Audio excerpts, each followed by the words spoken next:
और मुझे जब सर पाकिस्तान का जिक्र कर रहे थे तो फहमीदा रियाज पाकिस्तान की जो शायरा हैं उनकी एक रचना याद आ गई। मैं अगर उससे अपनी बात शुरू करूं, आप इजाजत दें।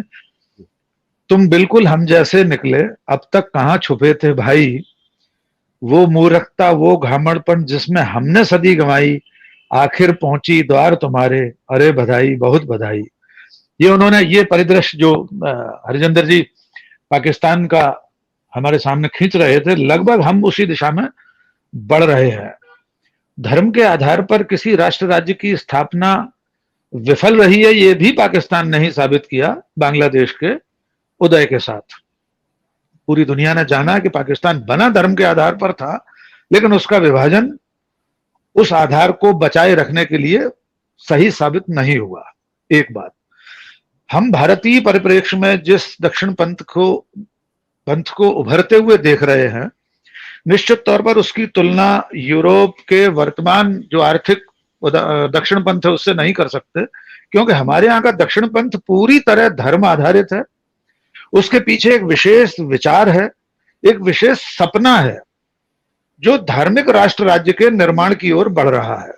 तो वो जो यूरोप या अमेरिका का जो दक्षिणपंथी अर्थवाद है वो हमारे इस दक्षिण पंथ से बिल्कुल अलग है। बहुत सही व्याख्या सर ने, हरजिंदर जी ने कर दी है।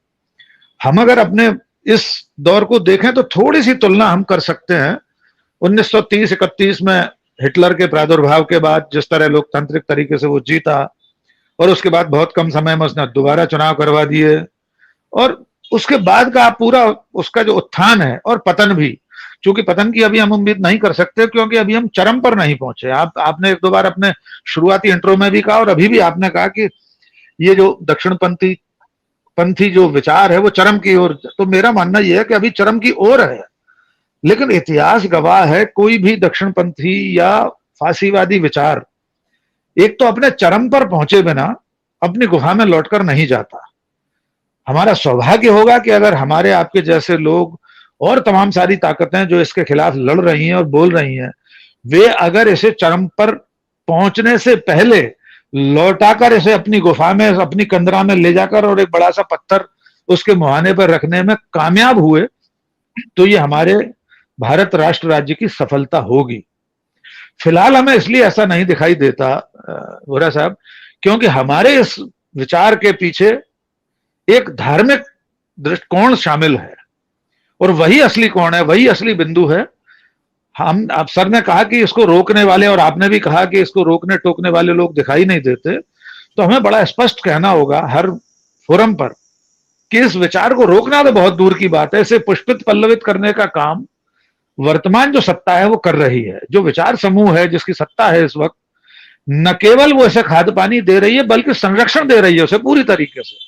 वरना ये कैसे संभव होता कि खास तौर से बहुसंख्यकों के धार्मिक गुरु अपनी धर्म संसदों, जिसे मैं हर फोरम पर अधर्म संसद कहना बेहतर मानता हूं, जिसमें एक दूसरे समुदाय, एक दूसरे धर्म के लोगों के नरसंहार का आह्वान हो रहा हो, और न केवल सत्ता बल्कि बहुसंख्यक समाज भी खामोश है। यानी किसी को इस नरसंहार के आह्वान से, सामूहिक बलात्कार के आह्वान से कोई फर्क नहीं पड़ रहा, बल्कि ऐसा लग रहा है कि जो एजेंडा है उस दिशा में ये लोग काम कर रहे हैं, तो हमें कोई ऐतराज नहीं है जी।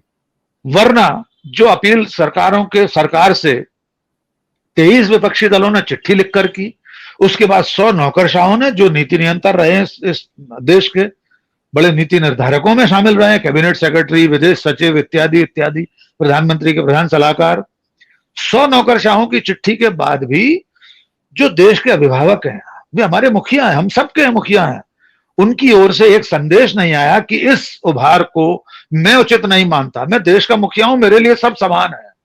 क्योंकि वे जिन तबकों की ओर से ये आवाजें उठ रही हैं, उनके मुख्य संरक्षक, असली पैटर्न तो वही हैं, इसलिए तो नहीं बोल रहे हैं। तो ये ज्यादा चिंताजनक बात है। आप जिस विषय को लेकर आज बात कर रहे हैं, तो ये जो धार्मिक कट्टरपंथ की तरफ जाते हुए हम उस अलगाव की सीमा तक पहुंचेंगे जिसका खतरा हम और आप देख रहे हैं। ये पदचाप अगर सत्ता के शिखर पर बैठे लोग नहीं सुन पा रहे हैं, ये उससे भी बड़ा खतरा है।